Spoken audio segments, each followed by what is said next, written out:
जय श्री कृष्ण मित्रों।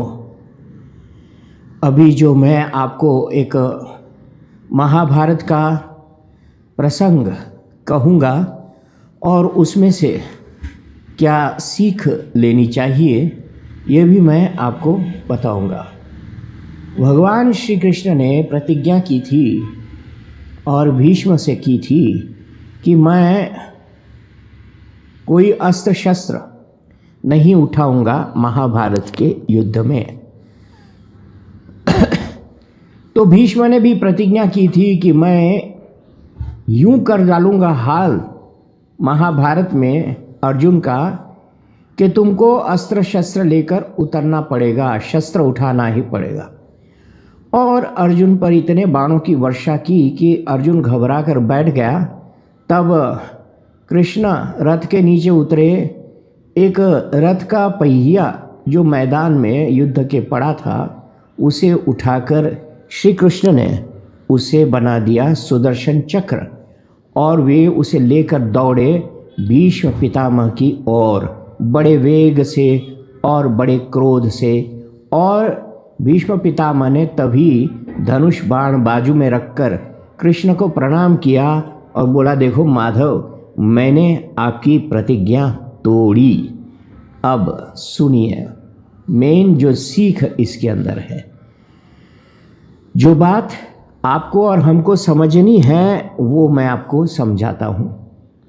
भाई, भगवान श्री कृष्ण ने प्रतिज्ञा तोड़ी ये दिखाने के लिए भीष्म को कि देखो भीष्म, प्रतिज्ञाएं ली जाती है पर अवसर आने पर उन प्रतिज्ञाओं को तोड़ना भी चाहिए। जैसे भीष्म ने अपनी प्रतिज्ञा कि मैं सिंहासन की रक्षा करूंगा, फिर सिंहासन पर चाहे धृतराष्ट्र बैठे या दुर्योधन बैठे, मैं उस सिंहासन की रक्षा करूंगा। तब उसने प्रतिज्ञा नहीं तोड़ी।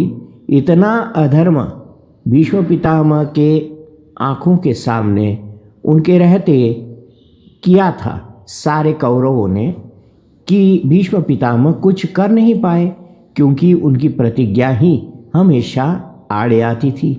वैसे तो प्रतिज्ञा भीष्म पितामह को कभी की तोड़ देनी चाहिए थी, पर शुरू में ही जब पांडवों को जला देने का प्रयास हुआ था तभी उन्होंने नहीं तोड़ी, फिर द्रौपदी के लिए भी नहीं तोड़ी।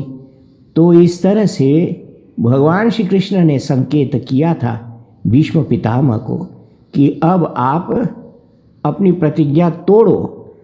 मैंने तोड़ी, तुम भी तोड़ो, पर उन्होंने नहीं तोड़ी और भीष्म पितामह को मृत्यु को प्राप्त होना पड़ा।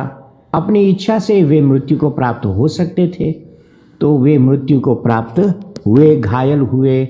और महाभारत के युद्ध के बाद कितने ही दिनों तक, उत्तरायण तक, वे जो है बाणों की शैया पर अपने प्रायश्चितों का जो है अपने पापों का प्रायश्चित करने के लिए उस दारुण दुख को भोगते रहे, जब उनका खून रिसता रहा, टपकता रहा। फिर भी शांति पर्व में उन्होंने इतनी सारी बातें कही है युधिष्ठिर से, इतना ज्ञान दिया है युधिष्ठिर को, वो भी पढ़ने लायक है।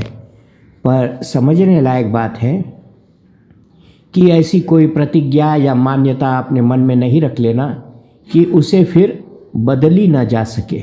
कभी कभी परिस्थिति और समय के अनुसार हमारी मान्यताओं को दरकिनार कर हमें अपने डिसीशंस लेने होते हैं, लेने चाहिए। जय सिया राम, जय श्री कृष्ण।